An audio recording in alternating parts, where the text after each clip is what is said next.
You're listening to Geeks Unleashed. A podcast that covers what's current in the world of pop culture. I'm Mark Brassington, and I'm in London. And I'm Jasmine in Texas. Hello, welcome to Geeks Unleashed. This is episode 59. If you are not already subscribed, you can find us at Geeks Unleashed everywhere, including your favorite podcast platform. Remember, 5-star reviews help us get found by more listeners, so please rate and review Geeks Unleashed on Apple or Podchaser. Well, I'm Mark, and this week we are joined as normal by my co-host Jasmine. Hello. We are also joined by our guest host, Erin from Girls Talk Comics. Hello. Thank you for joining us. Thank you for inviting me. For this week's review, we are tackling the 24th feature from the Marvel Cinematic Universe and the first film to kick off Phase 4, which is Black Widow. And spoiler warning, this is a review show, so if you have not seen Black Widow either in the cinema or on Disney Plus, you might want to pause this and come back later. Otherwise, we are about to spoil all of it, including the post-credits. All of it is getting spoiled. Hopefully by now most people have seen it that wanted to see it. I think a bit like unlike Fast 9 that we reviewed a couple of weeks ago, where this is more readily accessible because it's on Disney Plus as well. Yeah. I think Fast 9 probably would have been better served if it had some sort of digital buy-in option as well. It's just my thought on that. Yeah. Anyway, thanks for joining us, Erin. I know we've been trying to get you on for a while now, so cheers. Appreciate you coming on. And I know you've had a lot going on with house moves and everything else, so appreciate it. Thank you for your patience with that. Oh no, it's fine. Are y'all settled? We know you got a new kitten. Yeah. For the most part, we're settled. Now I have to do a checkout from the apartment. So it's like, it's just that next but final step. That's about it. So yes, we are settled. Long story short, yes. So every Wednesday for the last few weeks, we started to make this a regular feature, and it seems to be reacting quite well. We put it on Insta and Facebook, but Instagram, everybody seems to literally go to town on this post. So I normally grab 2 random fictitious characters, nobody real. Let's not go there. This week we had Black Widow versus Huntress. Now, Black Widow got destroyed pretty much in the comments and even in our poll that we ran. She cleaned up? Like Huntress got destroyed. Only one person. No, that's what I meant. What I meant. Like Black Widow, it was like literally every comment was like Black Widow, Black Widow. Yeah. There was a few Huntress lovers in there, but it was generally I probably didn't pick 2. Like the last few, a lot of people have struggled to come up with a winner, but I think I kind of this one was a landslide. But what would you? So, Erin, what are your thoughts? Who would win, Black Widow or Huntress? All right, I have a caveat in that I am only going to go with the movie versions. Okay. And so, Black Widow. It's still the same answer. It's still the same answer. Huntress is great. Based on Birds of Prey. She was not there yet. She was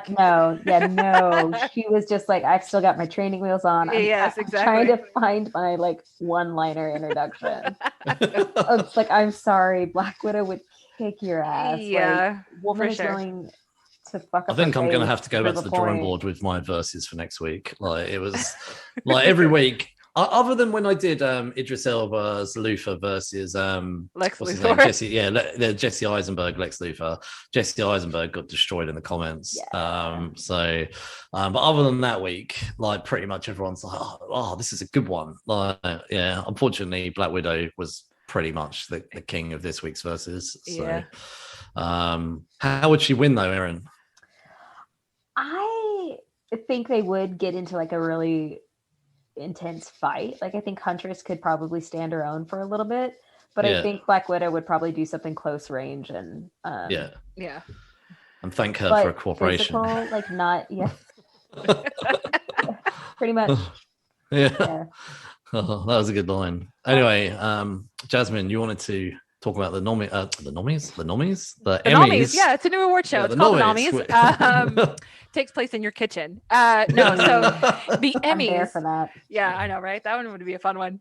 The Emmy nominations. Yes, the nominations. The actual ceremony. I made two words, one. I made 2 words, one there. That's what they should do. They should bring it into one word. The nomies. It's too late, Mark. It's the nomies from here on out. So okay. I'm gonna get a snack after this, and every time I'm gonna go in the kitchen and get food, I'm just gonna be like, the nomies commence. Yes, we're commencing the nomies. We're going to the fridge for best snack after a delicious dinner. I've just realized this is the first time ever in Geeks News history that I'm outnumbered. Like, there's 2 women. It's about time.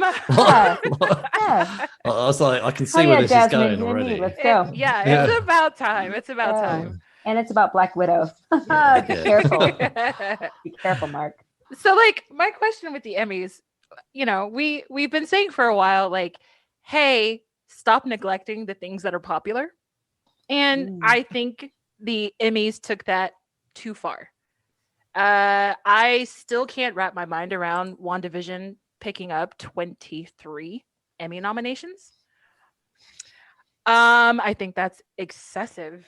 I also cannot wrap my mind around Don Cheadle getting a guest appearance nomination for the 1.5 to 3 minutes tops that he was in a total of 6 episodes of Falcon and Winter Soldier. I just like this is one of those cases where it's like what we asked for was better inclusion, for you to actually watch stuff that underrepresented groups are making and then include them in the regular process with the big name films. We did not ask you for this kind of fan service. And so, like, I just read it through the list and I was like, now I enjoyed WandaVision. I'm totally fine with it getting noms for, technical stuff or even for like overall, like, best series. Fine. I'll give you that. I don't understand why Paul Bettany got an Emmy nom for best lead in a drama series, or why Elizabeth Olsen got best lead in a, like, what are we doing? This is not the way. This is not the way. Emmy committee. I just, you've taken it too far. We asked you to be more inclusive. We didn't ask you to go overboard and literally just like drive down the street and throw out Emmy nominations to everybody you pass by. I didn't realize about the Don Cheadle thing until you just mentioned it. Like, yeah, even Don Cheadle on Twitter, he was like, "Look, I don't know either. I don't know." I mean, you look at that list. I mean, he flat out said it. Just like, I have no idea how I got on this list. Honestly. I mean, was it Timothy Oliphant, like in The Mandalorian? I get that. Okay, the category is guest appearance, so I understand like one episode, but Timothy Oliphant was in the whole episode. Like, but he was a whole episode. Yeah, and he was just amazing in that episode. So. But Don Cheadle showed up in 1 minute. Like, yeah, I can't. I don't get my mind around that. I think, I do know what you're saying though. For years, we've been asking award shows to recognize like pop culture shows, right? And they haven't been willing to. Right. And now it seems that they just said, do you know what? Every pop culture show there is, give them something. Give them something. And it's like, that's not. This is, oh my god, this is not the way. And also in the category. So the category again is best actor in a drama series. But you've got Courtney B. Vance for Lovecraft Country. Now, Courtney B. Vance was in several episodes of Lovecraft Country. So that's a fair enough. Carl Weathers in The Mandalorian. Carl Weathers was in almost all the episodes of The Mandalorian in the first season. Like, fine. That's fine. But Don Cheadle, 3 minutes of screen time in 6 hours. Like, are you shitting me? Like, no, this is not, don't do this. Please don't continue this trend of doing this just as like fan service. I think of the limited series that are on there, I hope the Queen's Gambit wins. I hope it doesn't. So boring. Also, something that surprised me was. Oh, hold on, Erin. What is it you would like to add about the Queen's Gambit? I just that tension. We fight about this episode all the time because I told Mark, I was like, I hate you for making me watch this series. He's like, it's so good. I was like, I was so bored. I fast forwarded through half the season. I also might have been bored. I think I only got through the end of episode 1, and then I was like, oh god, that was only an episode. Yeah, exactly. And I had no obligation to keep going. I'm so sorry. Like, yeah. See, thank you for commiserating with me. Definitely outnumbered this week. But another thing that surprised me on the Emmy noms was The Boys was nominated for Best Drama Series. Like, that one am surprised by, but I am okay with it because wow, that's out there. That's way out there for a like uppity group like the Emmys to kind of put into the mix. Well, in that group, you've got a real mix: The Boys, Bridgerton, The Crown, Handmaid's Tale, Lovecraft Country, The Mandalorian, Pose, and This Is Us. If ever there was one of these things mix. That's not like the other, The Boys is definitely that other in that group. There's some good shows in there. It's a shame Lovecraft Country's been cancelled, but after it picked and 13 Emmy nominations, so way to go, HBO. Like, I mean, that was a bad move.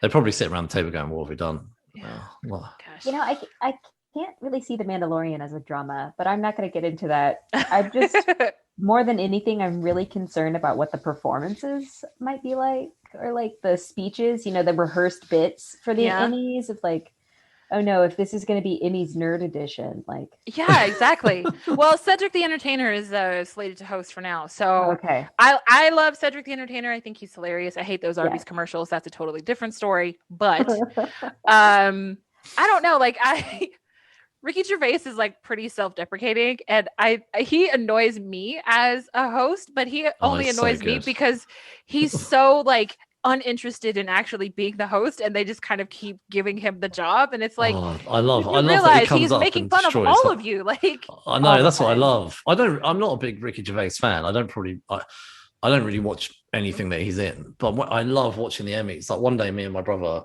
just went onto YouTube and we watched every host, like the montage of every Emmys for like an hour or two, and we were just like, every year he just gets worse every year. He just goes to town on them every year. I think the last one, when you saw Tom Hanks's face, was so priceless. Just Tom Hanks, like, I can't believe we're sitting here listening to this. Yeah. Like, honestly, I can't blame him though. If you kept getting a job and you're like, all right, you know what you're getting, like you know what you're signing up for.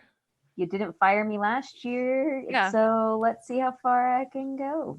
And well, he keeps saying that as well, doesn't he? He's like, they keep bringing me back. And I think last year he did say, this is my last one, but that didn't happen. So yeah. Well, I do like Cedric the Entertainer. I think he's funny. So I'd be interested to see how this kind of goes. I also think that he kind of appeals to a broader audience because he's a bigger named comedian, I guess. So maybe that could be a good thing as well. Like, don't get me wrong, I love when Neil Patrick Harris hosts. Like, I think Neil Patrick Harris is great, but I still feel like Neil Patrick Harris is kind of niche. So I was going to say, here's some numbers here. HBO and HBO Max have taken 130 nominations. That's ridiculous. Netflix 129. Disney Plus have got 71 nominations. And then the Crown and Disney Plus, the Crown and The Mandalorian have both had 24 nominations each. One Division with 23, and The Handmaid's Tale with 21. So I've never watched The Handmaid's Tale. I've heard a lot of good things about it though. So I can't watch it after reading the book in middle school. I think we had to read it, or is high school, one of the two. But since then, I was like, no, I'm fine. Yeah, I'm good. And when the show came out, I'm like, nah. Actually, I tell you, I watched the pilot, and it was so depressing. Mm-hmm. Yes, I was like, I don't know if I can do this. Like, and I know I've said this to other people who've watched it all, and they're like, do you not watch anything dark? I'm like, yeah, of course I watch dark stuff, but like, imagine being a woman. Like, I can't imagine tuning into that week in, week out. I mean, I know I've got 4 years of TV to catch up on if I decide to ever do it. No, thank you. I was like, I don't know if I can put my mind through that. Like, and I know, like you say, yeah, imagine being a woman watching that. It must be even worse. But it's a pretty dreary show to go through. Yeah. I think if I was ever going to do it, I would probably just put one on a week. Like, to put myself through, binge watch of 3 or 4 a night would be really hard. I don't think anybody binge watches The Handmaid's Tale. I just can't imagine that's hey, this is our binge-worthy TV list. Top of the list, Handmaid's Tale. You lie. You are lying. If you do binge watch it, I will help concerned for you. I'm concerned. Work through my undoubted issues that will probably come out of it. So, as a social worker, I can help. Oh, reach brilliant. out, like, please. To be for me in my time of need. I probably would need it if I were watching 4 seasons of The Handmaid's Tale. I'm not. Sorry, Handmaid's Tale. I keep saying Handmaid's Tale. Anyway, so it's gonna the nommies, as we've called it, are going to be on the 23rd Emmy Awards are going to be 73rd. 73rd are going to be on the September 19th on CBS and Paramount Plus in America, and I've no idea over here in the UK. I'm sure someone will grab it, and I'm sure I won't watch it. All right, but enough about that. Let's talk about Erin. So we have one half of Girls Talk Comics, and your other half is Jess. What's Jess up to tonight? Jess is incubating. I mean, she's due in about another month. Wow. Down to the wire. Down to the wire. So she's just baby prepping. And is that going to be your third co-host for the podcast? I would love that. We transitioned over to children's books for like preparing her kiddo to be a comic reader. I wouldn't be unhappy. Like, children's books are fluffy. They're nice. Yeah. And, like, I might have some really critical opinions about children's material. So if you are out there and you write children's material, watch out. They're coming for you. Yeah. I have friends with kids. I'm going to be watching and reading. So, yeah, she's just hanging out. She's got really bad internet. So she just hangs out in her middle of nowhere. Growing a new human. So how far away are you from each other? About 3 or 4 hours. 3 or 4 hours. So you don't see each other that regularly?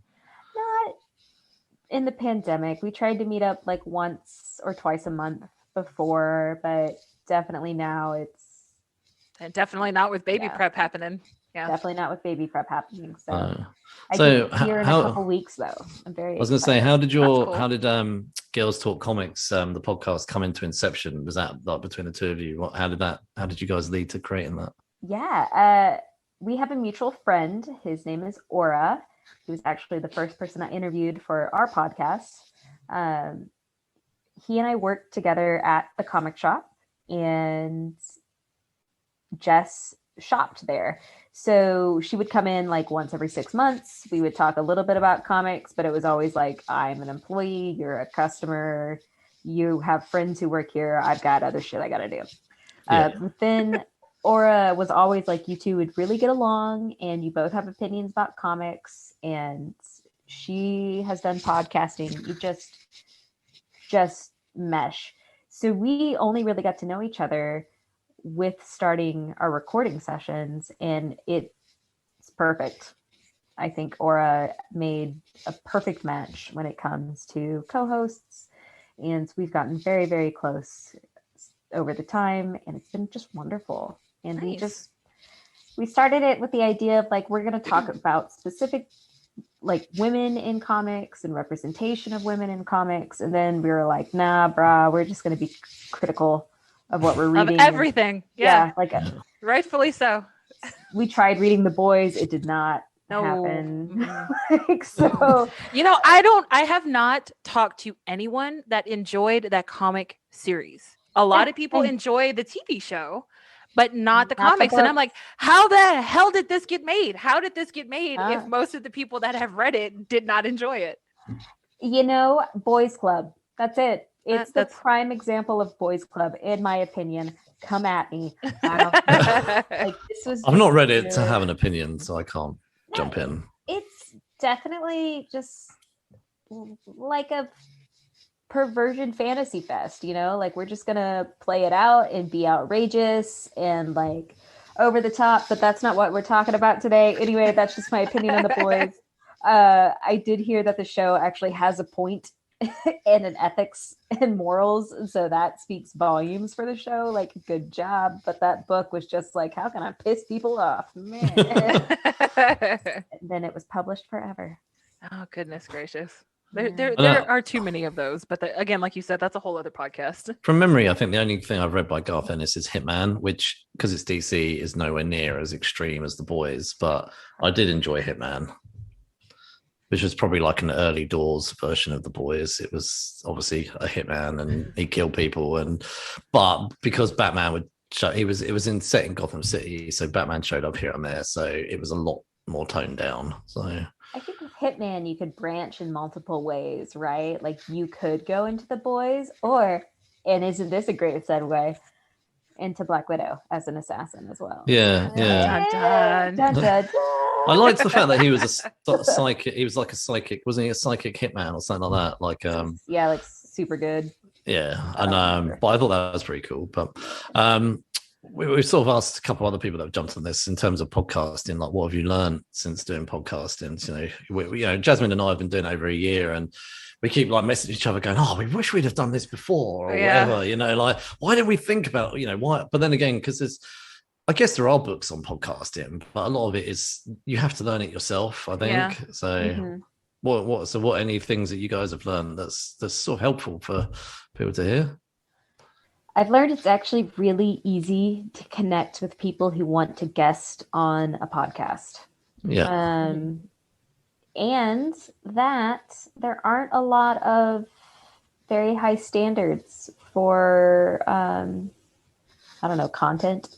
Like it's just like quality content. Like interviews are rather free form and kind of vary across whoever's giving them, but all are fairly well received. It's mostly on who's being interviewed that I think people get criticized. And there are a lot of people out there who want to engage and participate and be heard. So it's that's my lesson, because that was a little overwhelming for me. Whenever we open that door and everyone's like, I want on, bring me on. I have to say, before, like even before you came on, I always get this moment of like nervousness just kick in, just like for like a moment. But then once people are on, I'm like, I'm fine again. But I think I definitely think like having, like me and Jasmine, obviously we've been doing this now for, I don't know, 55 weeks or something.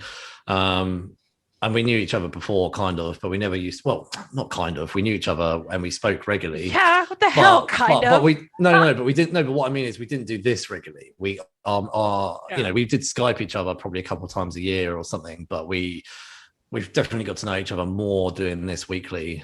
So when me and Jasmine log on, it's fine. But whenever there's a guest coming on, I definitely get this moment of like, and then someone's on. But so I do agree with you that the whole guesting thing, or like even being guests, we've guested before, and it's definitely, there's probably some nervousness out there, but you realize actually people quite like doing it, and it's actually a lot easier to do. But I think there's a difference, like what it seems like you're saying is like some people just don't do the homework.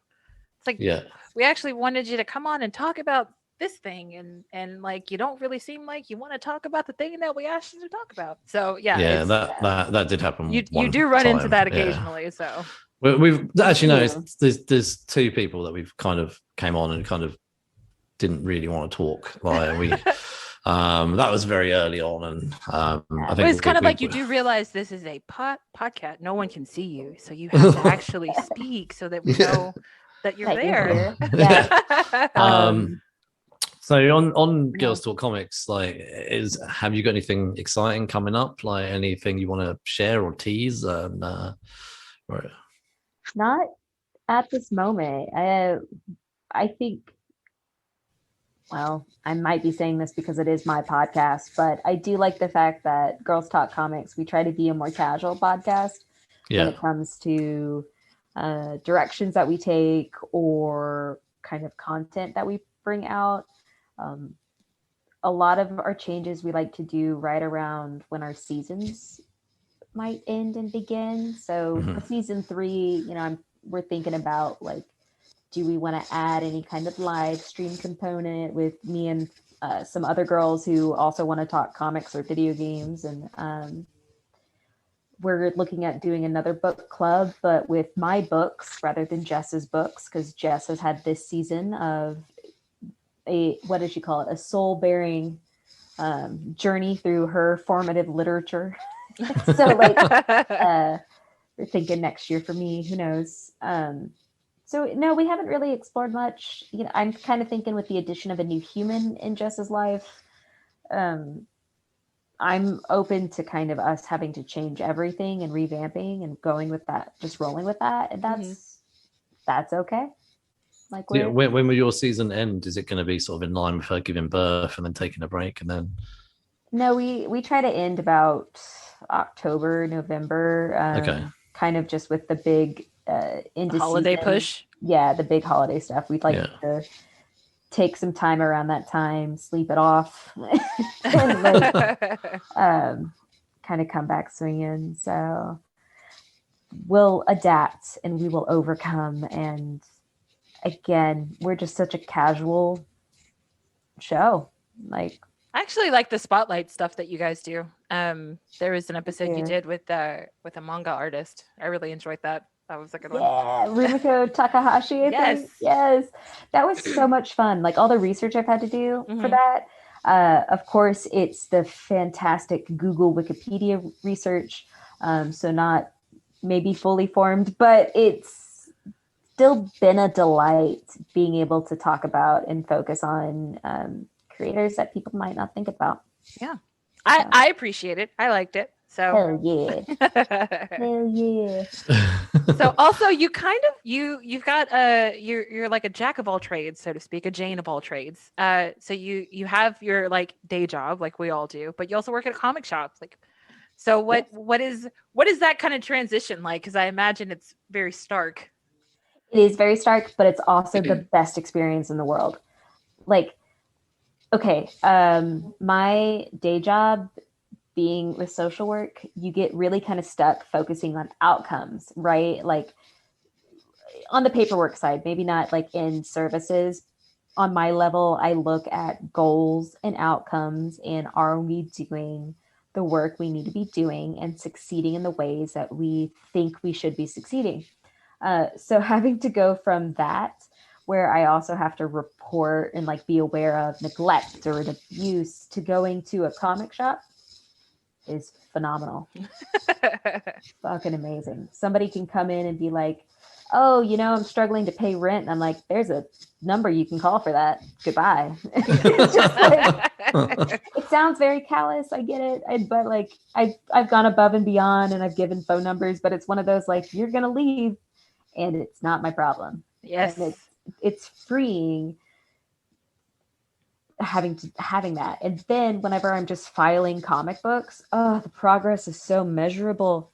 You finish a long box, that's beautiful. That's beautiful. I can count my day in number of long boxes, and each of them goes towards my goal of organizing comics. And the only way it's going to be undone is if somebody intentionally tips everything over, which hopefully won't happen. But it's stark, but it's just so freeing. Like I can just do menial, turn my brain off, no consequences. It's more physically engaging because I'm lifting and moving and shifting and turning rather than sitting at a computer, and inconsequential. And I love that. Ugh. Yeah. I can imagine that. Like, you've got a very serious job and then to go to a comic shop, which is obviously serious to us fanboys and girls out there, but a different kind of serious. Yeah. So, and I get that with the customer thing. Like I've been in comic shops before and I'll be in the aisles waiting to go to the till and I'll be thinking, man, will you just shut the fuck up? I want to get to the guy in front of me who's been there for 20 minutes. All he's doing is talk. And the guy behind the till even is trying to go, look, man, there's other customers. And in the end, I'll sometimes have to say, look, could I pay for these couple of comics? Like, and then I'm happy for you two to chat. Like, but can you chat with each other while I also pay? Yeah, like, can we do that? Can we make that work? And I get that some people love that. And don't get me wrong, I've been at the till before and chatted about a couple of comics and stuff. But I also recognize if there's 3 or 4 guys behind me or girls behind me, they want to get served too. So, I won't chat that much then, or if we are in the middle of something, I'll step aside while they serve. And so I get that whole thing of, the guy says, I can't pay my rent, like, because sometimes those comic shop owners must be thinking, I just, I just want to sell Batman. Like, and like, it's though, to defend the person who rambles at the register for just a second. Yeah. It is nice building that community though, because there have been times where they'll have that chatty Cathy and another one comes up. And so like I'll have two people trying to talk to me about the same topic, but like not to each other. So you're like, why don't you two face each other? Yeah. And I'm like, oh my God, you guys totally have something. Why don't you guys talk about that? You made a friend. I'm gonna go help this customer, and then I just never go back. Well, do you know what though? I have been a chatty Cathy. I was gonna say I have been a chatty Cathy myself, but I will only do it if there's no one behind me. Like if there's 100%. People behind me, I will like literally pay for my comics, say thanks, may have a 1 or 2 minute chat while you're paying, and they sometimes are bag and boarding them for you or whatever. But yeah, like you said, I recognize that. But I was gonna say, in terms of obviously you work in comic shop, what's hot right now in the what are you seeing selling at the moment? I know stray dogs is a big thing getting mentioned at the minute, but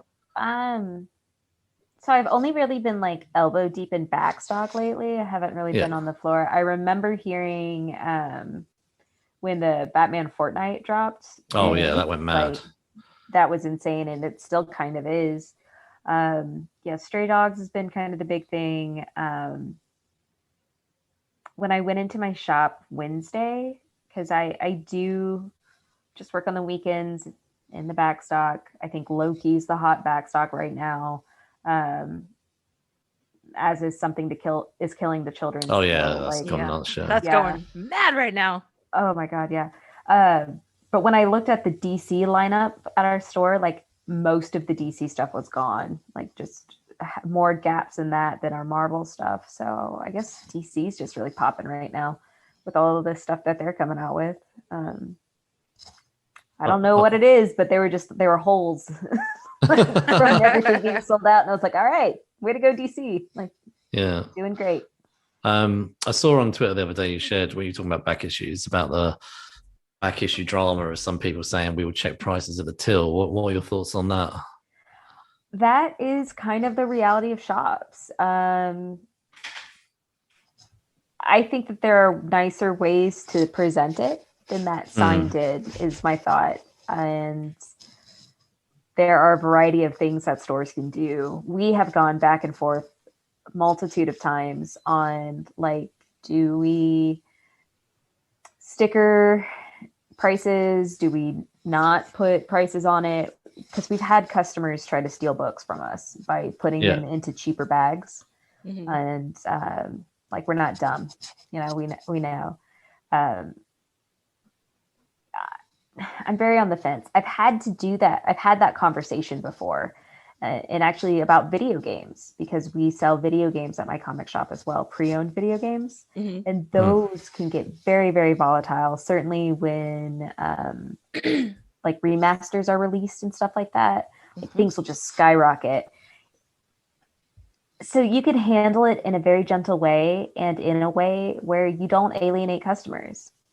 I also know that sign is not targeting the everyday shopper. The person who's there every week is not who they're talking about. They're talking about that asshole who comes in and only buys key issues. And they know who you are, because you're only coming in and buying key issues. Or like the speculators at my shop, you find that key issue, you don't like what it's priced at right then, so you stick it in your hold box for 6 months, hoping it drops in price. And then when it never does, that's when you say you can put it back on the floor, because you don't want to buy it. Like, that's who those signs are representing. Okay, now wait a minute. People actually do that? Like, they hold on to it? Oh my God. Actually do that. That's until terrible. It drops in price. Yeah. So that's why those signs exist. It's like, so when people are upset about those signs, it's like, yeah, if it's a good shop and you're there every week looking through stuff, you could roll up with an $8.99 price tag on something that's really going for $73 or whatever. And the store might be like, they'll bargain with you. Maybe they'll be like, I can't sell it for $9. How about 50? Just, I'm throwing hypotheticals out there, like, whatever. But there have been multitudes of books that people have found at cheap prices that I know spiked like a few bucks. And I'm like, whatever, just take it at the sticker price, because you're here all the time. Yeah. You're buying from us all the time. I'm going to get your money in some way. And at the same time, like, speculators, if they go in and they find stuff at cover price or at sticker price, it's going to lose so much money long term for a shop. No one wants to hear this, but the way capitalism works is you have to find the price of something that's going to keep it on the shelf for longer. Like, what's the price that people like, that nice little intersection of not going to buy it and will still sell. And having all of your hot stuff at cover price when it spikes suddenly is going to wipe you out of all of the quality stuff. And that means you're just going to be stuck with bulk, and you won't be able to buy the new hot items. You won't be able to buy trades from other people, and you won't be able to get any kind of quality stock in. And that will really limit your chance to stay open and retain as a store. And that's just kind of the harsh reality of capitalism, not even comics. And so when it comes to that sign, I'm like, I'm not the person they're talking about. And also, it's kind of what the reality, like, it sucks. But I mean, at the end of the day, a business is a business. So if you want to continue to be a business, you have to bring in the money, and you got to do what you got to do that. So you said about the people that put it in their pool, like they grab a issue in the back issues and they take it to the guy on the store counter and say, "Can you stick that in my pool box? I'm going to get it next time I'm in." There's a comic shop near me that actually they have a rule that they only hold stuff for 24 hours.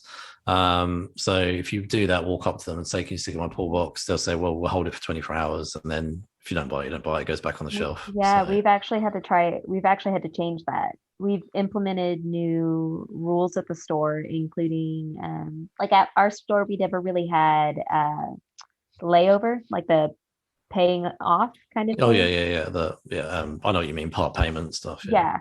And we actually had to implement that because people wanted our graded stuff, or like our key issues. We also take our key issues and we stick them on the wall, so they're unstickered, and that means fluctuating price, and so people just kind of have to take it whatever we offer. But they also can't get them themselves. They have to get an employee to get them. And we've had to do the whole, we don't hold for more than 24 or 48 hours depending on the item, because people have abused it so much. And that's why those signs exist. And so when I see those signs, I'm like, it's not the average person that they're talking about. They're talking about the jerks that ruined it for you. The few ruining it for the many. Don't be mad at the shop for protecting themselves. Against that few people who are like, I'm going to do whatever I can to steal your profit away. And because, like, sure, there is, for some people, there is the whole thing of like, I'm targeting a business, and you're like, that's great. But comic shops are usually locally owned mom and pop shops. Yes. Who are live, operate, and hire from within your community. And so stealing from them is actually very much impacting the circle of economic life in your community. And that's my soapbox. I'm getting off of it. All right. Well, thanks for sharing. That's interesting information. Yeah. I hope if people want to chat with me about it, find me on Twitter. I'm willing. Go.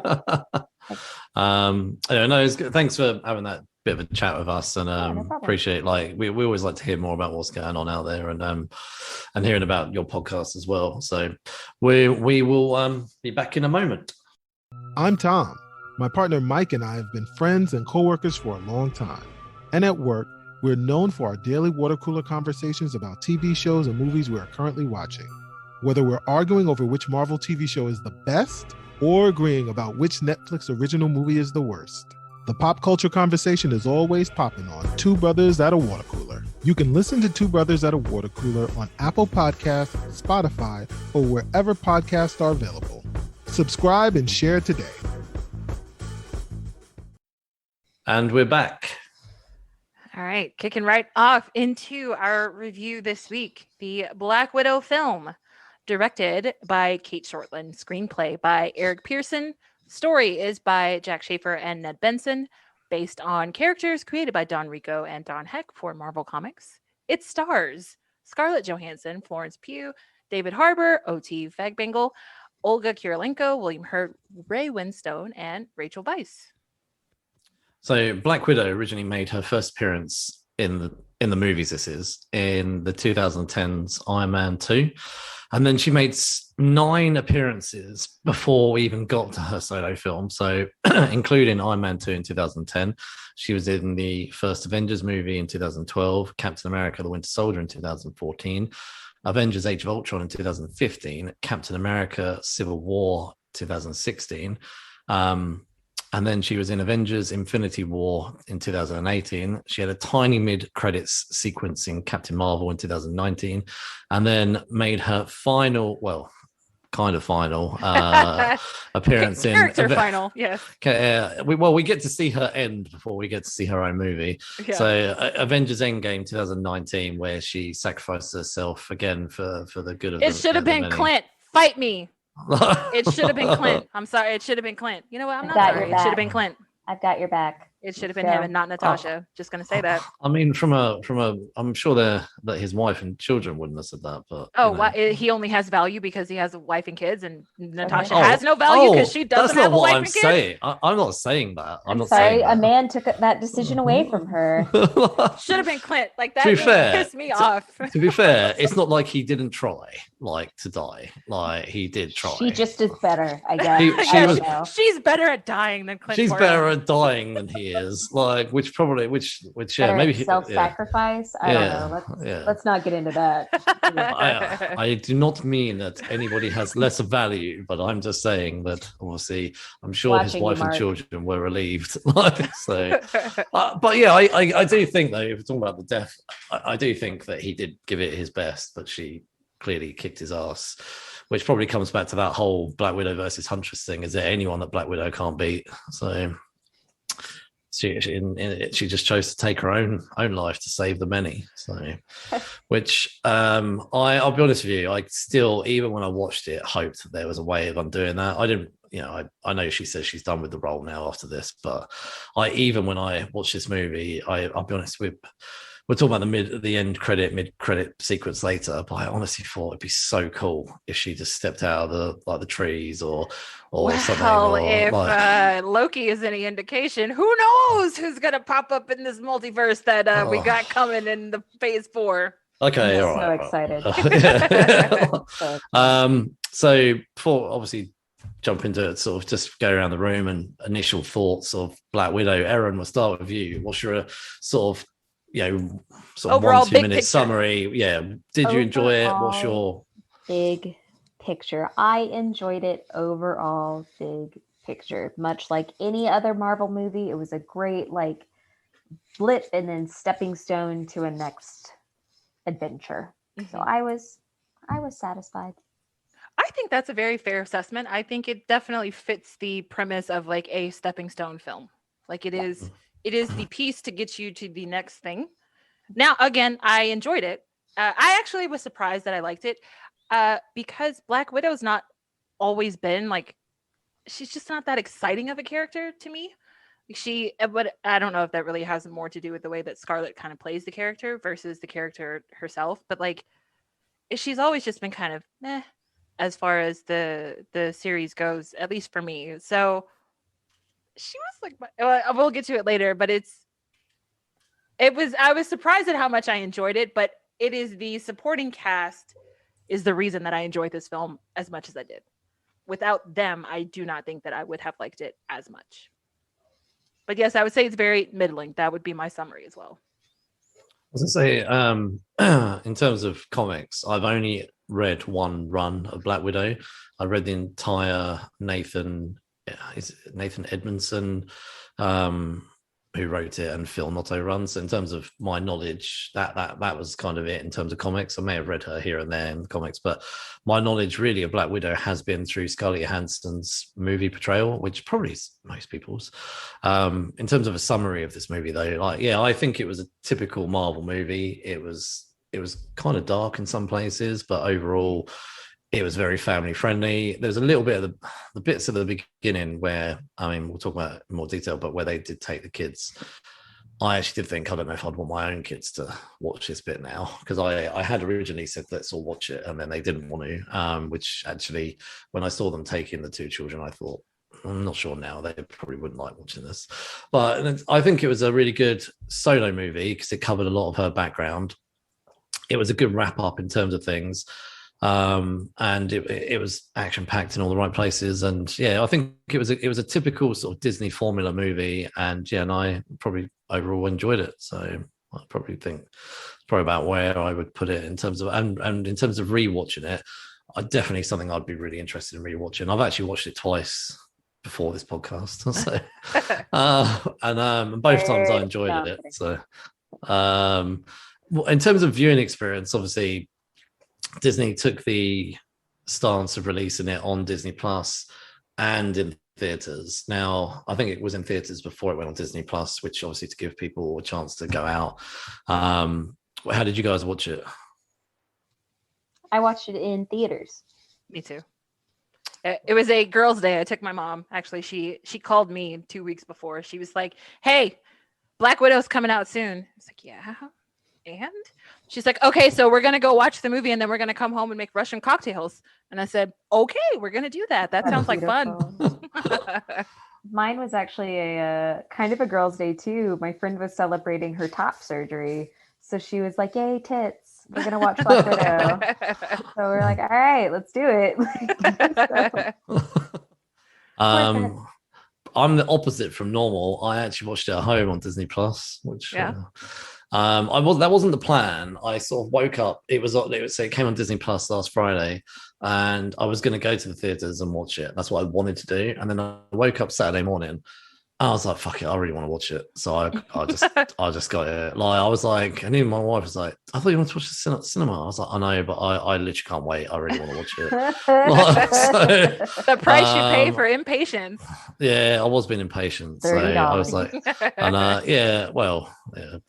Was it? I can't remember. Is it 20 quid over here? But either way, yeah. So, but yeah, no, I really was impatient, but at least I've got it. So that's why I was able to rewatch it. So yeah. Well, there were actually some kids in my theater, so I was like, I like to, if I go on the weekends, I try to go to the theater as early in the day as possible.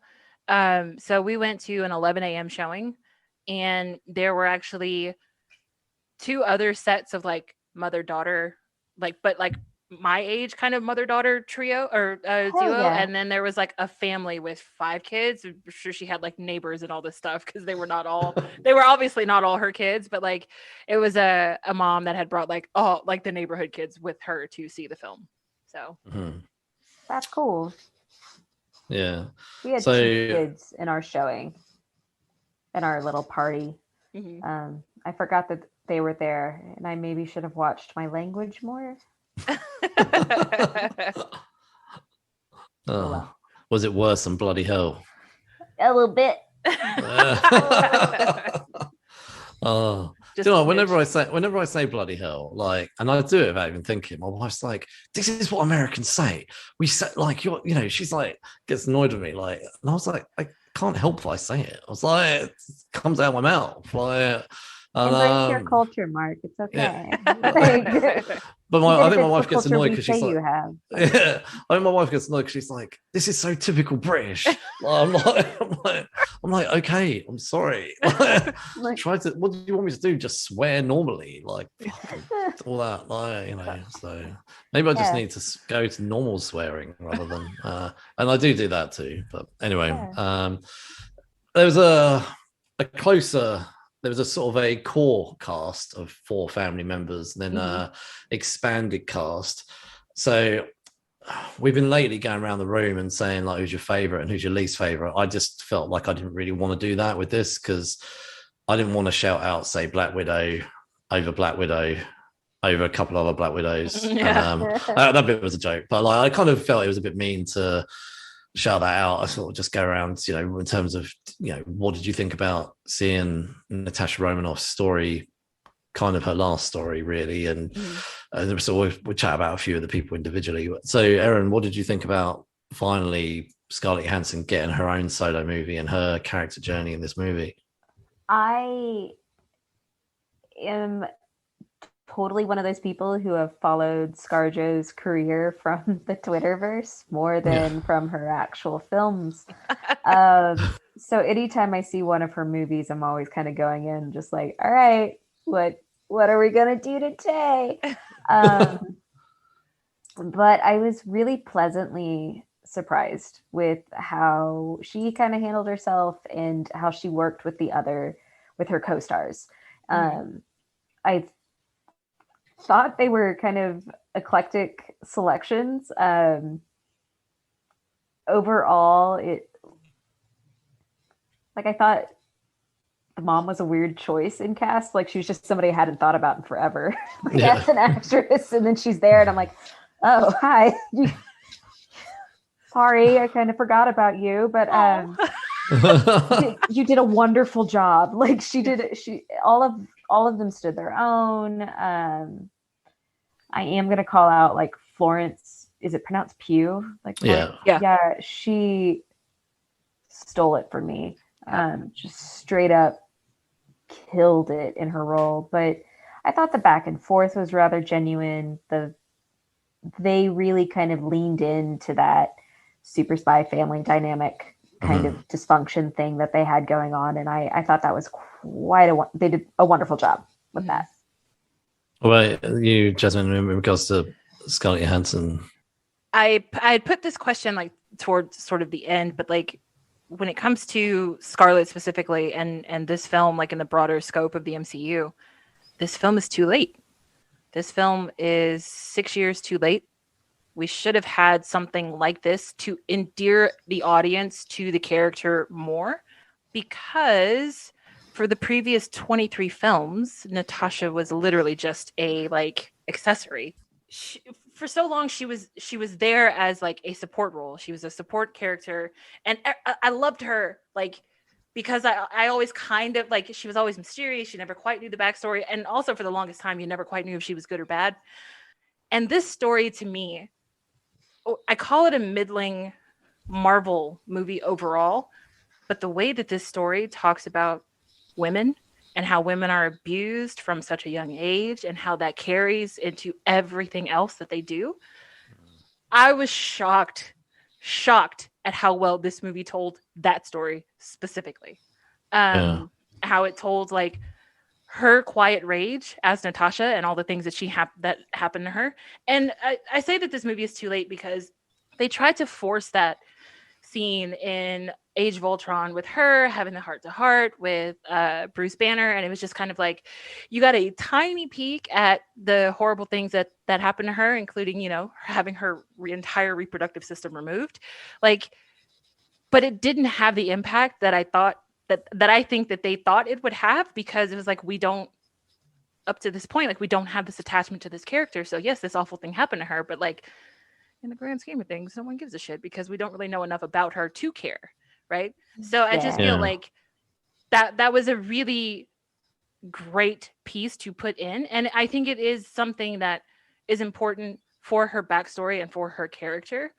But to tell the whole story this late in the game, especially coming after she died in Endgame, it is ridiculous and it doesn't make sense, because it's like, well, now like we feel her pain and we see the steps that got her to the person that she is, but now it doesn't fucking matter now, because like we're not going to get to see anything else about her. So you have to retroactively go back and like rewatch all of the films that supposedly took place after this one to kind of get to appreciate the journey. To appreciate the journey. And I think that that's a really kind of shitty way to do it. Like if this movie wasn't going to be that heavy, then it could have been a totally different experience. It could have just been like look, everybody knows that she's already dead, but here, enjoy this movie, have fun with it. Fine. But like, don't give us this really well done sentimental story about literally like an orphan surviving abuse and just this awful brainwashing and all of these things, only to be like, well, that was great. Bye. I mean, it I think when I was watching it, I always thought the danger element of, I know it's unlikely in a Marvel movie to kill off the main character in their own film, but I thought when she's jumping off things and, you know, she's falling to her death, you know, when she grabs the parachute later on in the film, I was like, I know she's going to live. Like, so I know it's very unlikely they'd kill her off in her own film, but I do agree this film should have been released around the time Captain America's what was it? There was at the very least after Civil War, but yeah, it should have really come after Winter Soldier. Civil War, because it was set in between the end of Civil War, wasn't it? So yeah, but so I would have been, I would have been happy if this had followed Civil War, and you got to see her walk up to the plane. Yes, okay, that would have made having changing the mid-credit sequence and getting rid of that and putting a different mid-credit sequence in. I do think they should have had that a lot earlier on, because then it would have had a lot more of her development before her death. So I remember when her death happened in Endgame, I think we didn't know too much about what the Black Widow film was going to be about. So when I knew that when she died in Endgame and I heard about the Black Widow film, I thought, well, I assume she's going to come back then. I didn't realize it was like set earlier on, I think, when I had heard about the movie. So I thought, well, okay, somehow she's going to survive, and somehow and even in Endgame, I was like, nah, she's not dead, because I know that, because I know there's a film coming. But no, in the film, in terms of seeing the young Natasha Romanoff and then the adult one, so the first sort of 15-20 minutes of the movie, it was like watching an episode of The Americans. I don't know if you guys have ever watched The Americans. Yep. And I love The Americans. I mean, that was kind of a nicer version of all of this, and at least their kids did get left behind and not brought into that world. But with this, when it was quite heartbreaking seeing young Natasha and Elena getting taken into the Red Room, and actually seeing young Natasha just saying she's only 6, and I was like, oh man, like I've got a 7-year-old and an 11-year-old, and like my heart did go a little bit then. I was like, I couldn't imagine ever just handing over your young child into this program where, like you said, they take out their organs and essentially put them through a massive brainwashing thing, And what was great was throughout this, though, seeing Natasha revisit, things like how she defected and, some flashbacks. And apparently it was Clint Barton's voice on the phone when you see when she's outside, when she can see, I forgot what his name is, Dracoff and his daughter. So he's uncredited in the movie, but it was actually his voice, which is kind of nice. And what was nice as well is like the little winks and nods to this whole mission that Hawkeye and Natasha had that you never see and will never see. And I was sort of disappointed that it's kind of a solo movie, considering Thor's getting his 4th movie. There's going to be a 4th Captain America movie, and Iron Man got 3 movies, and Natasha was a guest star in 9 other movies, and finally gets her own movie. And I know there's been a lot of talk as well about her sexualization in those first few movies. But if you think about, was it Tony Stark Googling images of her in Iron Man 2? I don't think they'd let things like that happen now. I think that would, well, I mean, hopefully not. So, but I did enjoy watching her growth throughout this movie and seeing her family again. But I know you touched on Elena a minute ago, but I actually really enjoyed the dynamic between the 2 sisters. I thought it was really well done, because it was kind of like a handover film, but also a solo film at the same time. So I think neither one of them tried to outstage the other. I thought the dynamic between the both of them was handled really well. And it does make me really keen to see more of Elena. And I thought that Florence Pugh played Elena really well. The humor between them all was done really well. I loved the sort of the poser comments. Oh my god, yes, that was so good. My favorite Yelena scene though was when they finally get to Melina's house with the pigs, and they're all sitting at the table, and the 3 of Natasha and Melina and Alexei are all arguing, and Yelena is literally like, it was real to me. Like, it was real to me. And now you're sitting here and none of you give a shit. And this really sucks. And I thought that was just like, how dare you? Like, how dare this movie keep inserting all of these wonderful, actual, like, human and family dynamics? And then it's just like, I don't know. I enjoyed the movie, but like, there were some parts that just stood out so much. And I was like, this doesn't belong here. Like, this could have been so much better. And I think I probably would have enjoyed the movie more if maybe those were just as middling as everything else. But because I found those scenes to be so impactful, it was just kind of like, I wanted more. Like, this deserved better. I wanted more of that. Like, I can definitely see how this kid, who, I mean, I say kid, she's probably in her early 20s, but you got taken as a kid, separated from the only family that you remember, found out that you were brainwashed. You woke up from being brainwashed, and then you literally had to start all over again. Like, as trivial as that scene might have felt to a lot of people, when they're sitting in the car and she's talking about that vest and she's like, this is literally the first thing that I've ever bought for myself. I'm like sitting in the theater and I got tears in my eyes because I'm like, holy shit. Like, but that's what abuse and neglect does to people. Like, when someone has given you everything that you've ever had in your entire life and you finally have the freedom to do what you want. Like, she's like, I bought it and it's got pockets and this is amazing. And right, like, you love this vest, right? And it's just like, a vest. Like, can you imagine being attached to a t-shirt? Like, this is the first t-shirt I've ever bought in my whole life. Like, this is amazing. And everybody else is like, it's a fucking t-shirt. Like, who cares? People get that way with their cars, though, that they're like, this is the first car I ever bought, or any kind of like video game system or electronics. Like, people get that way. They're like, I paid for this. This is mine. Like, one of my tattoos is really important to me because it was one of the first big things I bought with my money. Like, and that milestone, I mean, she's very much an adult, and to have such like a juvenile milestone, right? Just simply because she's like, I'm no longer being perpetually gaslit by this guy who's controlling my every motion and forcing me to kill and do horrible things. And the fact that it was a vest with pockets was just kind of drove home, I think, almost kind of the immaturity of it, where she's just like, I bought a vest with pockets. Like, how fucking cool. And you're like, she's like, I'm never going to use all these pockets, but they're there. Like, I'm so excited about this vest. So many I think that was the point of the movie, because that's we're getting toward the end of the movie. I'd say that's probably like the back third of the film at that point. And I think that was the point where it clicked in my mind. I was like, this sucks. Like, now I'm upset that this is a Marvel film, because now I want that real story. I want that story of a family ripped apart, of kids being really confused, of coming out of the brainwashing, of women surviving the abuse that men have placed upon.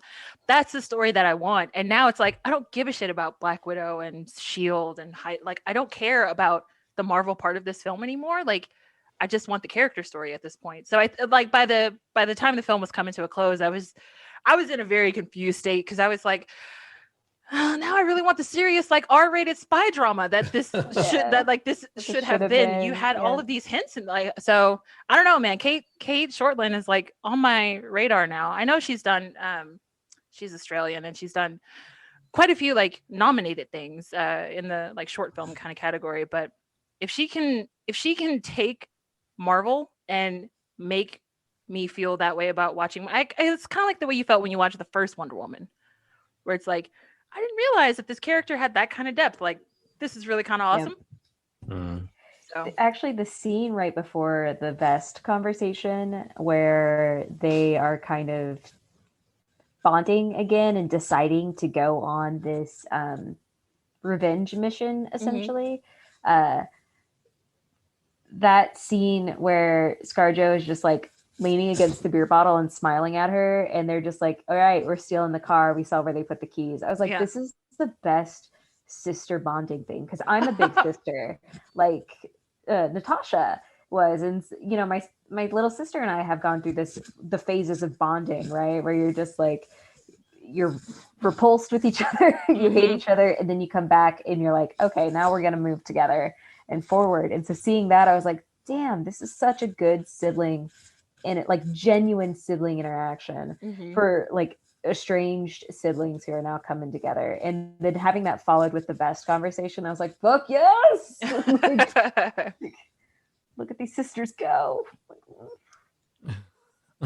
I do think the dynamic between Yelena and Natasha was really like wonderful, and I don't remember seeing anything that Florence has been in before, and I would definitely watch stuff with her again. I think she really did. I wouldn't say steal the show. I do think that Scarlett Johansson, it still was her show, but I do think Florence became a really interesting second, and I think that was obviously positioned that way because they obviously want to probably keep the character of Black Widow going. I don't know if we'll see further Black Widow films, but I think we know we're going to see Yelena again because, well, you know, we'll talk about that later. But so there's obviously other characters in here. So David Harbour, who I always think of as Stranger Things and the failed Hellboy movie, which I'm still not overly keen to watch. So Ron Perlman should have got a third movie. So anyway, Red Guardian. What are both your thoughts on Red Guardian? Erin, you go first. He was precious in that kind of endearing, goofy, sitcom, stupid husband kind of way, you know? Like he was just a super soldier sitcom husband. And in a way, I kind of pitied him because he just was now, years later, kind of in love with that fake family idea that he had, and he had been in prison. And so he's a very sentimental character. That scene between him and Yelena was very moving, and I love that he was able to be the punchline with such like enthusiasm for so many jokes. That character was took the edge off quite nicely from the severity of that. He's just. I thought that scene you're talking about with him and Yelena, where she was upset because we talked about a minute ago, she got upset about, I thought this was real, but to you, like, it wasn't. And she goes off crying, and he goes in and he realizes what he's done. And because he did keep saying about, oh, it was just a mission and it was so boring and blah, blah, blah, because he loved being Red Guardian. And obviously we haven't seen any of it, but I imagine it was a bit like a sort of a Captain America type thing where he was in his costume a lot of the time in Russia doing something else. And I know there's been talk online about the sort of the Russians version of the Avengers and stuff like that, and we'll probably hear more about that if they decide to put, but I think we'll see these characters again. But that scene where he does start singing American Pie, and Yelena does start sort of laughing through those tears, I did think that was kind of, when you said about he's sort of, I guess, revisiting that family idea, maybe it is a little bit of spending 20 years in prison thinking, actually, do you know what, we had a good thing in America, like we probably had an opportunity to bring up some kids, and I've been sitting in a prison cell with a load of hairy men and doing arm wrestling, but actually I could have been living a nice life, because they probably could have all defected and probably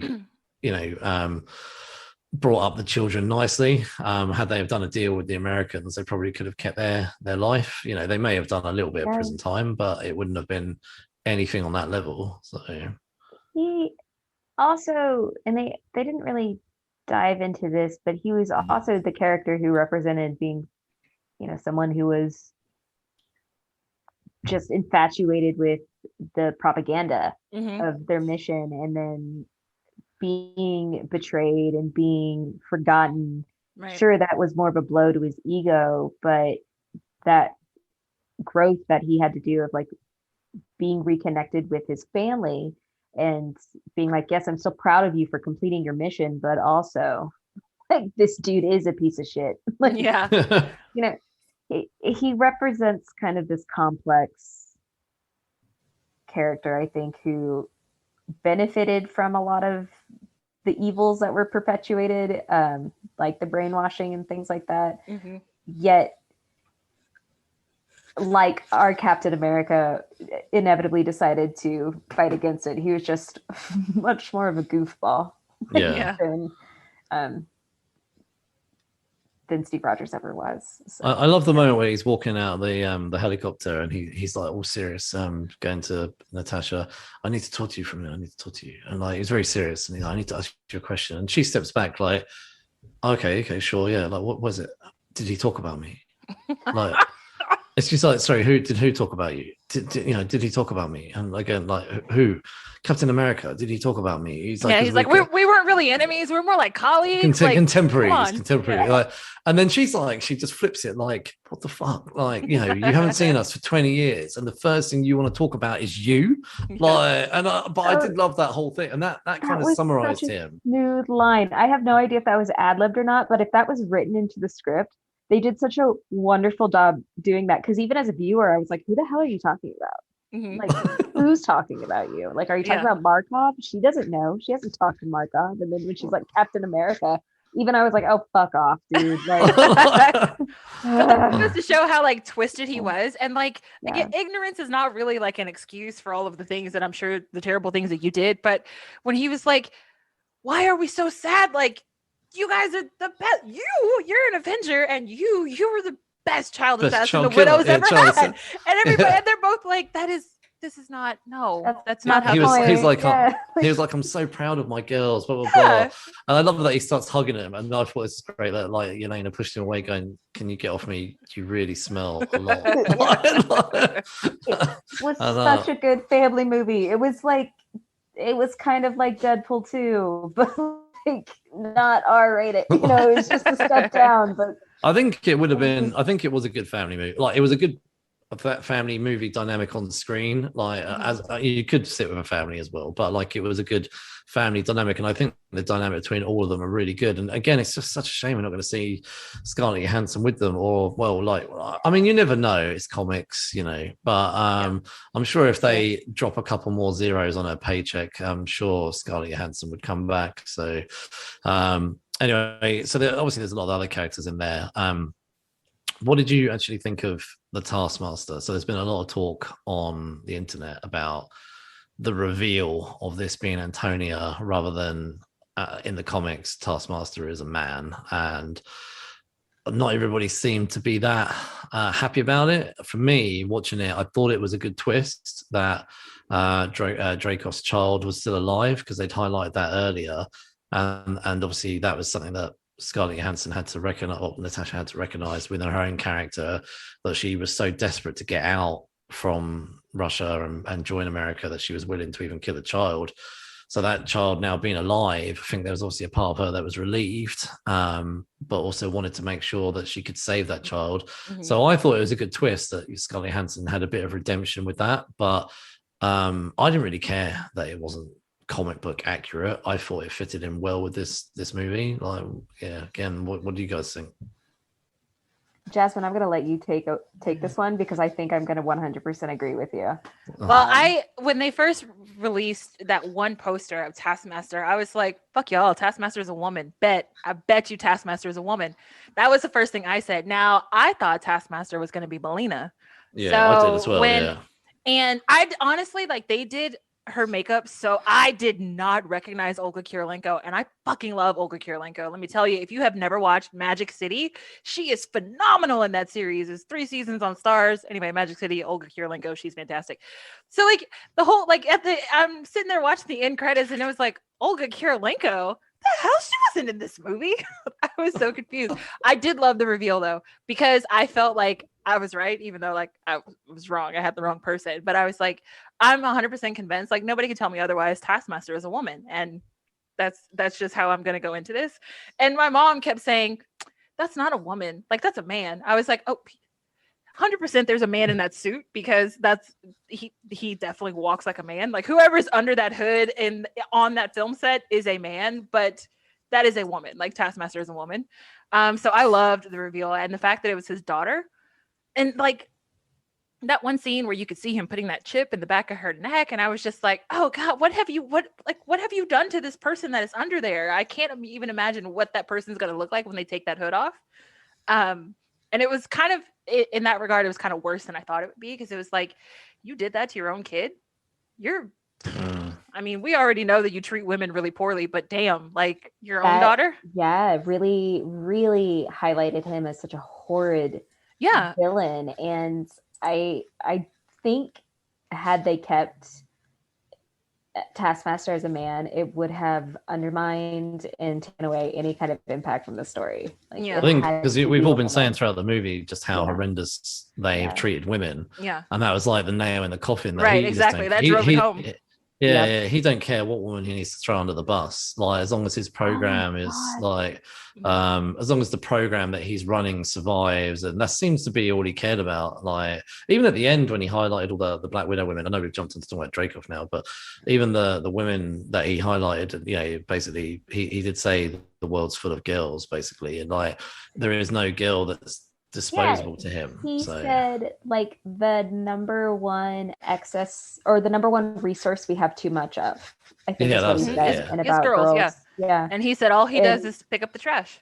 And I was like, oh, I would kill us. Yes.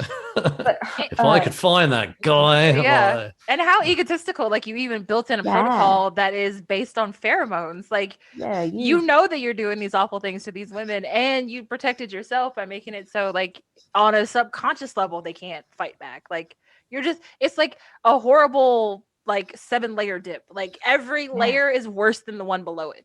They're all olives. If you love olives, they're all cilantro. I don't know. Like, no, I thought Taskmaster's line at the end, though, when she was taken out, where you just hear her say, "Is he gone? Yes. Or is he dead?" I was like, oh, fuck. Of course she forgives Natasha. Of course, because she was then tortured by him for decades. Like, after almost wouldn't it have been better to just die if you end up like a pawn for your whole life like that? Like, good grief. It also makes you wonder what would have happened had she not been injured and needed to be like recycled or whatever into something new, however he would have thought about it. But I'm sure she would have been the Melina. Like, she would have been the head widow for sure. That would be my guess. Yeah.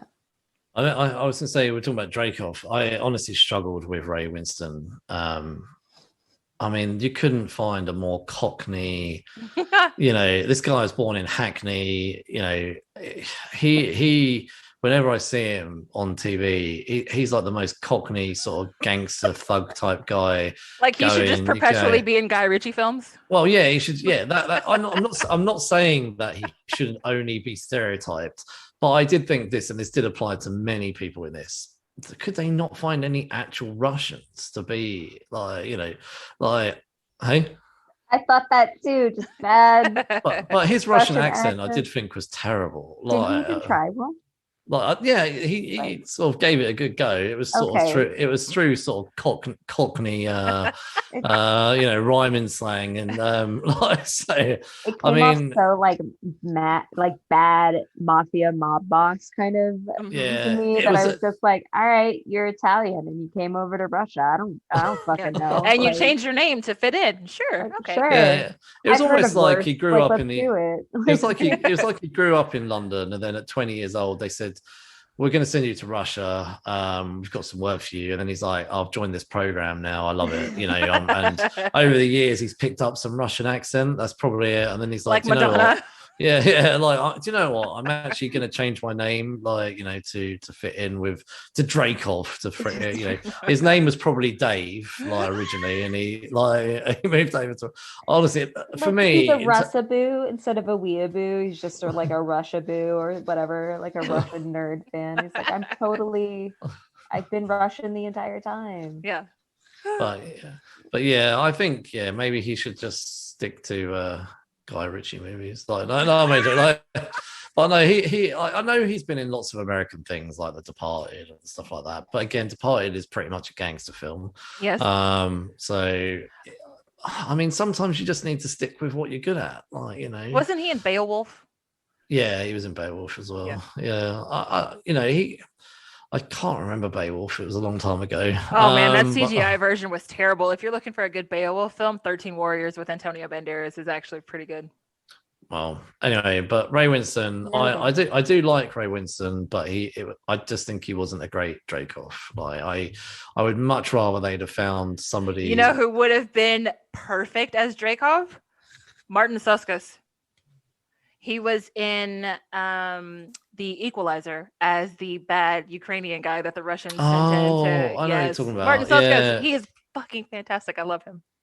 If I ever write a villain story, he is going to be the villain in my story because he is just such a perfect villain. I'm sorry. He's probably played good guys at some point. I don't know those characters though. I only ever know him as a villain. Do you know, I've just looked him up. I recognize him now. He was in Triple X. But he's from New Zealand, but he was definitely a better villain in The Equalizer. So, I know he portrayed the characteristics well of a just creepy, horrible, nasty piece of work. Mm-hmm. But I still felt it was London gangster put in charge of some Russian program. For me, it was that was disjointing watching him. So I don't want to bag Mark, on Ray Winston. He got sent over there from the English government on a visa. It was a joint program. Okay, they're trying to up ties. It's like a Hydra sort of Shield crossover. Yeah. So, and then they said to him, "You've got to change your name from Dave," and he went with Dracoff. He was called David Smith. That was it. He was born in East London. David Smith went on a sabbatical and never came back. He never came back. He defected to Russia and he became Dracoff. That's probably about the best way we're going to be able to make this work. Sorry, I've written a backstory for Dracoff. Cross-continent, post-college. Yeah. Hiking, backpacking trip. Exactly. Yeah. He went over there. Backpacking trip that never ends. He went over there in his 20s and was like, you know what?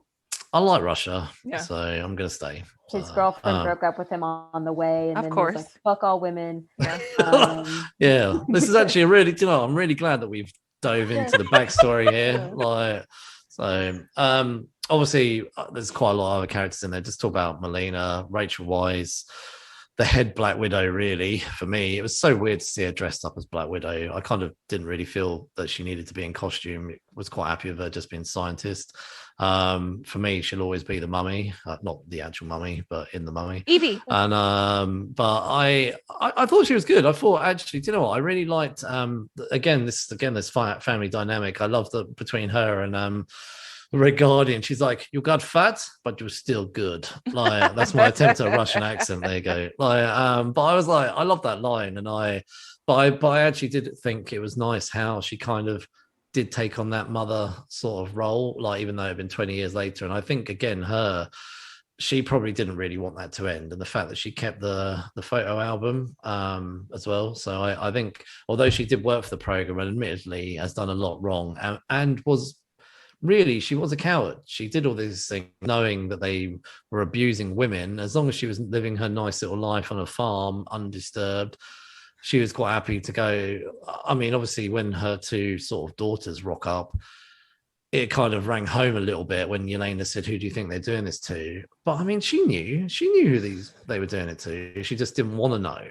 So I think in terms of Melina, she was a bit redeemed herself at the end, but it's a shame it took 20 years to get there. She could have stepped up a lot sooner and saved a lot of these girls, but she chose not to because she was living a nice life. But I mean, I think her character's probably pretty despicable in that regard, but I'm kind of glad that she kind of brought it to a close and kind of went through that redemption arc right at the very end. So, I like that they made her that ambiguous character. Like, was she good? Was she bad? It was very sort of, if anyone stuck to the mission, she did. Like, she played her part and she played it so well. But I think it just goes to show that she was swayed in the end by an actual human connection versus orders on a paper, orders on screen. So I'm not always a fan of redemption arcs. Do I think that she should have died on the station or whatever? No. But do I think that she should have been able to ride off on the helicopter with everybody else? No.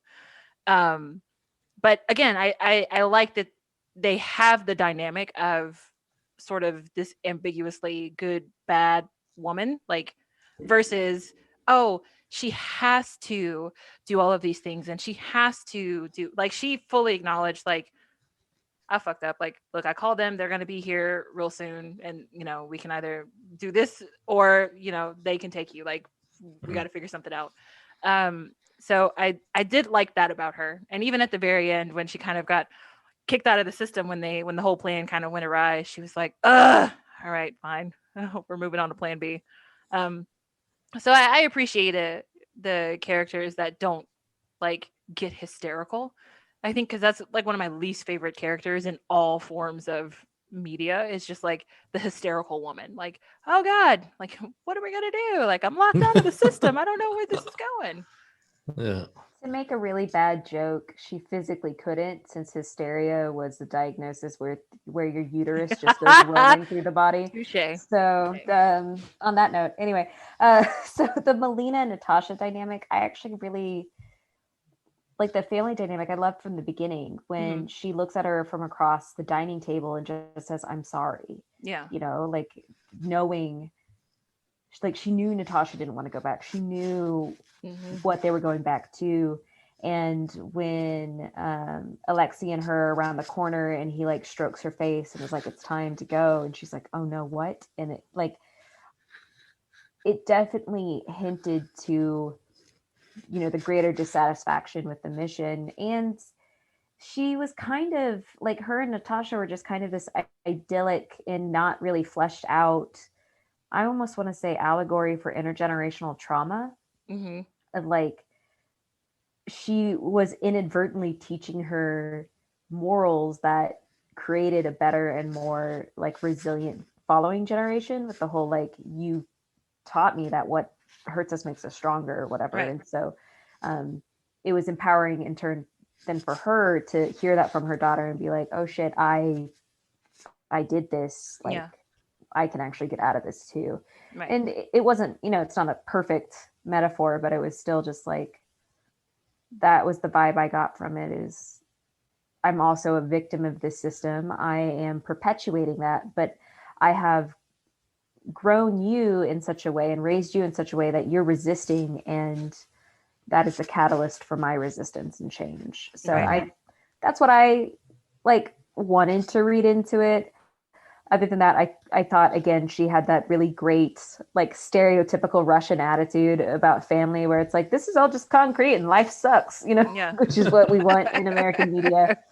But she did commit to that mother role, and like her and Alexei just clicked again with that like estranged lover thing. And I was like, they have such chemistry. All of them have such chemistry. Yeah, but that whole like arc goes into the that's the R-rated spy movie that I want versus this is not the Marvel film that I want. Yeah, we'll talk about it in a minute. We'll talk about the structure in a minute. But I know there we're sort of, I guess we'll talk about it now really. But there was a lot of characters in this. There was we'll kind of leave it there in terms of going through each individual character. I did think it was quite nice that William Hurt showed up here and there. I know he didn't really have any character development other than just being the same asshole he always is. Yeah, General Ross showing up, whatever. You know, I'm just still hoping that we can have more Hulk eventually, and him and them two going up against each other. I know Marvel will never do another Hulk film, but not while Universal have got the distribution rights. So anyway, the structure of the movie,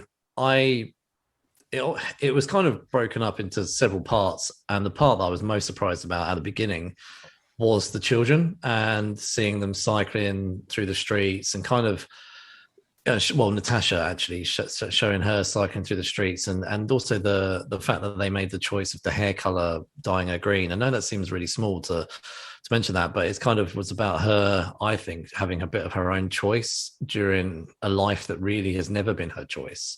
From the moment she's been born, there's nothing that she's ever really chosen about her life. I know she chose to defect, but then even then she's been working for the American government.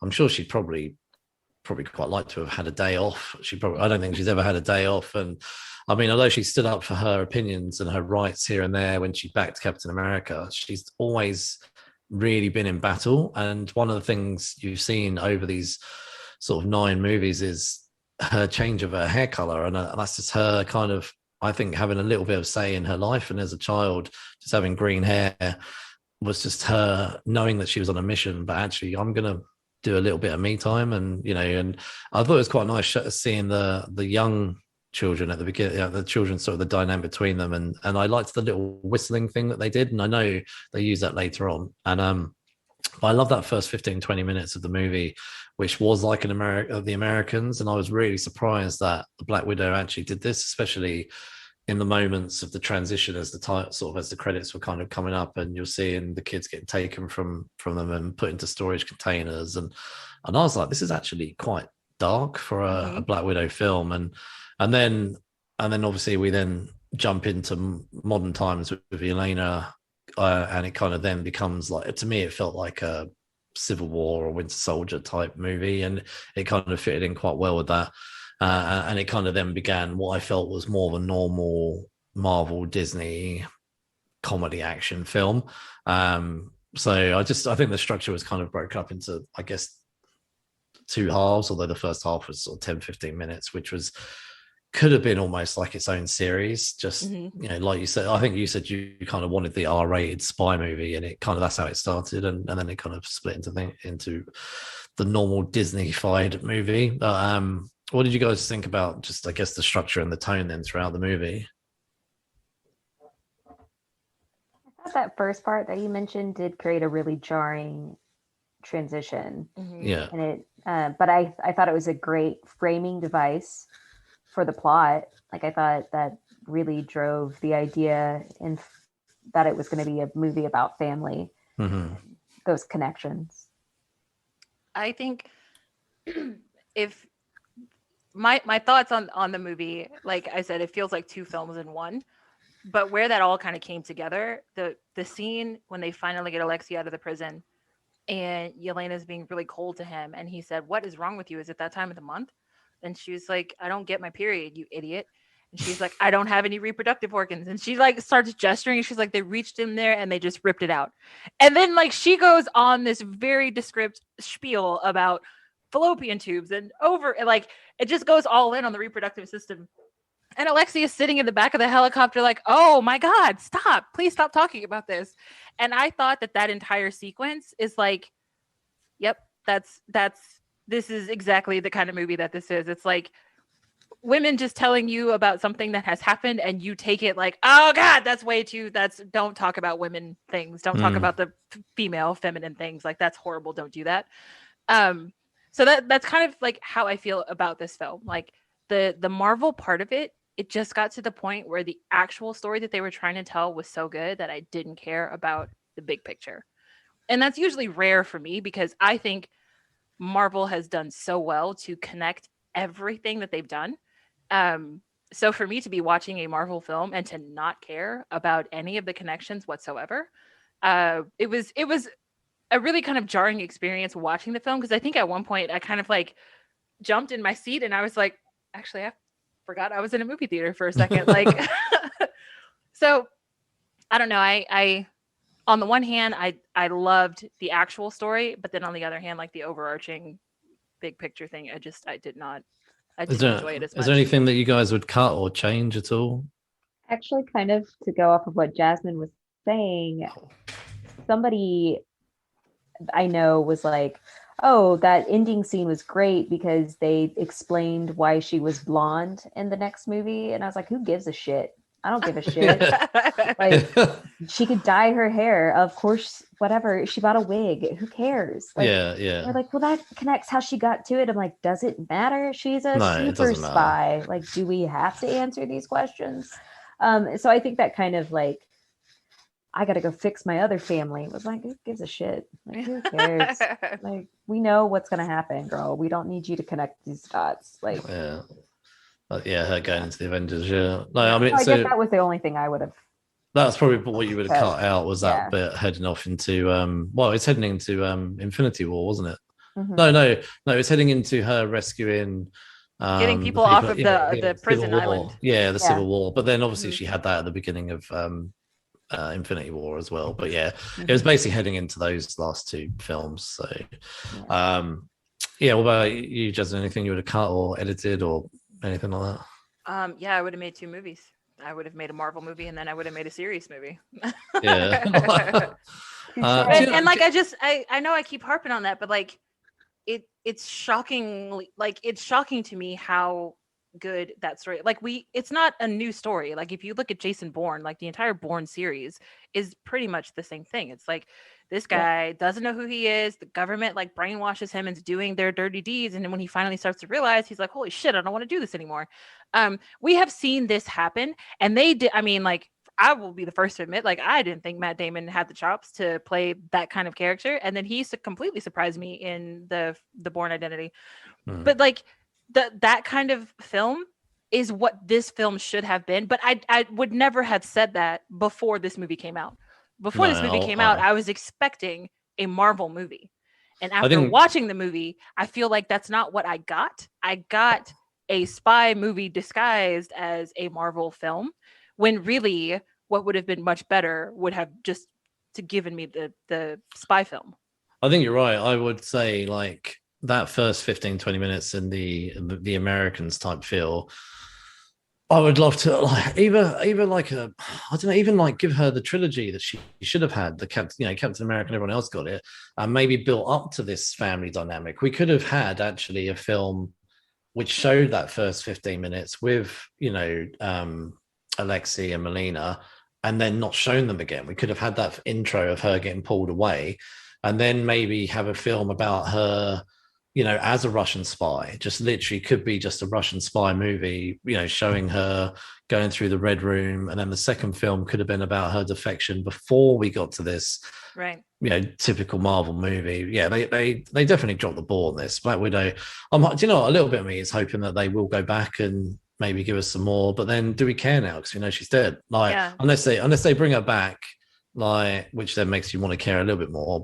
But if you think about it in the grand scheme of things, this is a film about Natasha Romanoff and her, like, how she came to be. But we don't get any new footage of her younger except for the beginning of the film. That's it. So we don't have we got more flashbacks of her as a widow in Age of Ultron than we did in the actual Black Widow film. And now I don't know if that was intentional or what, but that's so. The connecting us to Natasha, that's why it doesn't work here, because you're not doing it. Like, you've introduced us to the sort of overarching organization that controls the widows. That was really interesting. And you've given us backstory on other missions that they've done. We got to see these other widows in action, but we still don't get any other information on Natasha. If you think about it, everything that we learn about her is told through someone else. Oh, I remember when this happened, or what about when this happened? And it's like they replay that one flashback that we've already seen before with her, where she's really young, she's got the red hair, and she's pointing a gun, and she's in a room with other kids. But we've seen that footage before, but there's no new footage of Natasha kind of going through the same things that Yelena had gone through.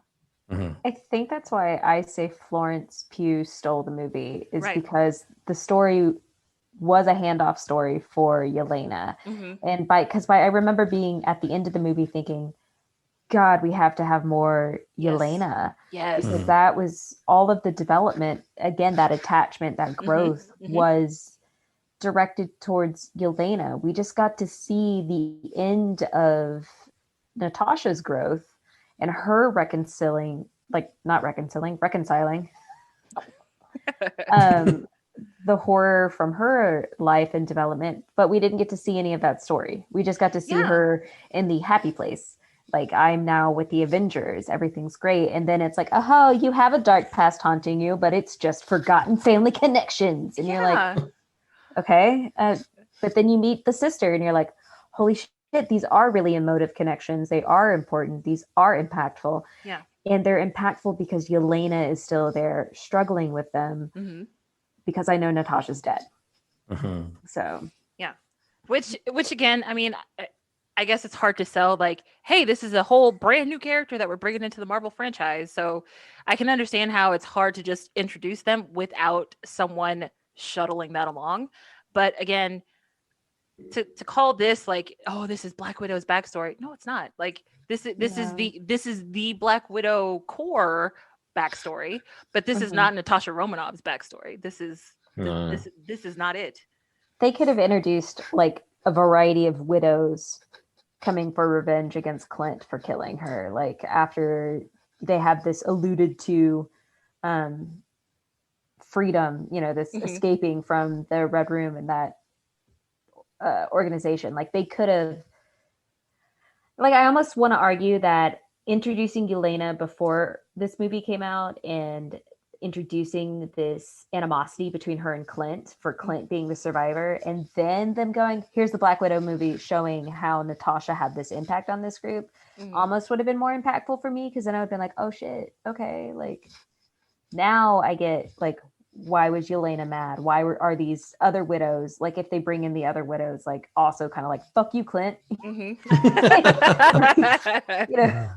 It's because Natasha was their hero at the end. She was an accessory for all the Avengers, but then she actually did something for these women who are being tortured across the world. So, which I guess if you look at it that way, what you just said in the grand scheme of things, then she basically played the role she's always played, where she was the background character, but she was the background character that's sort of like the Velcro that is holding the group together. And then they kind of set this movie up for Yelena to be the sort of spear that is driving the force behind, or the force in front of the rest of the widows. Yeah. Let's kind of talk about the end, actually. Like, I know production, CGI, it was all wonderful, brilliant. I don't think there's any criticisms there. I don't think we really need to go into any sort of detail there. I mean, it was an amazing visually to watch. I think it was handled really well. I mean, anyone got any thoughts on other than I thought it was done well? Okay, there were a couple scenes where I was like, really? Like, they maybe stumbled a little bit, and it would, it would almost take me out of the film, and then it would be immediately followed by a really good scene. I was like, oh, okay, you got me back on. But there are a couple times where I was like, come on, like, you pay enough money that, like, you could have fudged that a little bit more, and then it would pick itself up and keep going. So I was like, okay, good job. Way to recover. Yeah, like, you did it, team. Go team. I guess those are my only thoughts. It was really, really done well, but there are a couple times where I was like, oh, okay.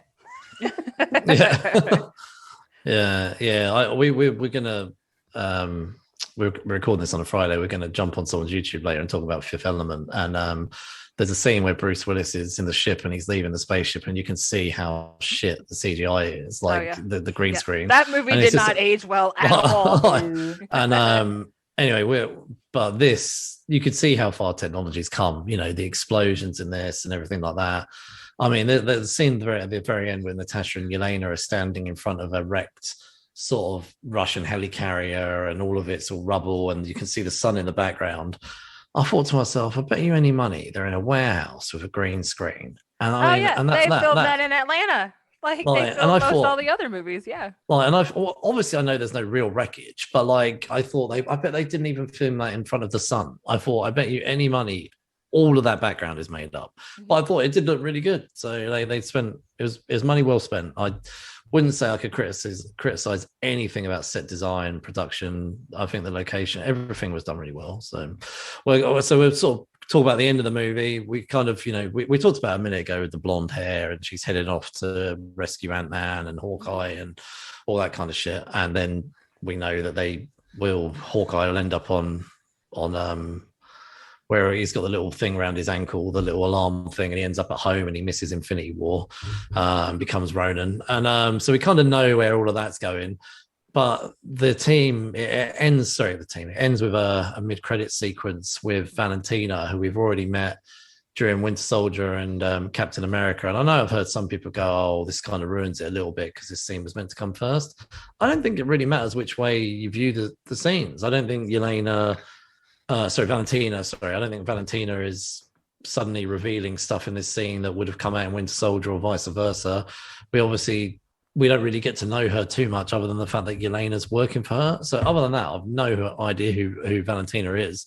I don't think it would have had an impact at all if this had come before Winter Soldier. I think people literally would have been like, "Who the fuck is that?" Like, who is this woman? Well, I was like, to be honest, watching either one of them, I'm still, who the fuck is that? Like, we don't know who she is. Like, but I'm assuming that it's going to be something that we're going to find out more about. It's a new mystery they're setting up, which good on them. We need to move past Thanos and stuff like that. So, is she building her own Avengers? Is US Agent Yelena's Black Widow going to be her anti-Avengers? Yeah. Is this leading to some sort of Marvel universe? Is she going to be Lady Hydra? Well, yeah, maybe. Well, what I was wondering is this leading to a MCU version of the Thunderbolts or Dark Avengers or something like that? And, I was a huge Thunderbolts fan. I don't know if they're going to be able to, how they would interpret it. I'd love it if there was actually a proper Thunderbolts movie, with Citizen V and all the rest of it. But I think it'd be good, though, for MCU to get back to foes that are beatable, as opposed to like fighting these galactic threats. Like, leave the space stuff with the Guardians, with Captain Marvel. And if you're going to do these other films, like keep them to the point where it's like, it's not as fun when you're fighting this character that it's like, oh, well, I snap my fingers and half the world disappears. Like, that fucking sucks. I mean, just like, can we get back to just people fighting people? Like, I think, but that's where the dynamic of a really good villain comes in. And if they do go that route with Julia Louis-Dreyfus, like, I think she has played this really like anonymous sort of shadowy character so well. And the nonchalance that she just cut, like, honestly, my favorite line in the entire film was when she blows her nose and she's like, I'm allergic to the Midwest. I about died in my chair. Like, I was like, really? Like, you can see that she is clearly like visiting her dead sister's grave. And like, you have the nerve to just sit here, blow your nose like you're so inconvenienced. Like, I love this bitch. I love her. Yeah. I really enjoyed when Yelena was like, I want to raise, and she's like, oh, you and me both. Like that. Yeah. Forever the bureaucrat. Yeah, I was like, damn bitch. So I kind of want to know like what's happened from where we last saw Yelena with the other widows to getting here, which I'm sure is going to be explored. So I don't know if you guys know that Yelena is going to be in the Hawkeye TV series. So I think it is a good follow-up that you see her hand in the Hawkeye picture and said, that's who killed your sister. And then I was like, what? Like, and so you know that. I immediately went went, that. Yeah. Was it Red Skull? So like, I doubt he came to Earth. So yeah, I think she's using this to her advantage though. Of course she is. Yeah. There's obviously some higher agenda here. So it says I don't know. It says on IMDb she's in every episode of the Hawkeye TV series. So is she kind of the villain of the Hawkeye TV series? Like, which would be a cool take on things. It probably would be villain to a point and then joins Hawkeye, I would imagine, towards the end. But I hope not. It's Marvel. Yeah, well, but I can still hope. Okay, I can hope. I hope not. I don't think she's going to kill Hawkeye. I don't think that's where we're going. So no, I don't think it's going there, but I definitely don't want them to be buddy either. No. Right. But anyway, so overall, love the film. I know we've critiqued it a little bit, but what would you rate it, Erin? Out of 5. Out of 5. I was like, out of 5. Out of 5. Yeah. Sorry. I should clarify that. Probably like a 3.5 out of 5. I guess that's all I got. That's all right. Yeah, that's Jasmine. Fair.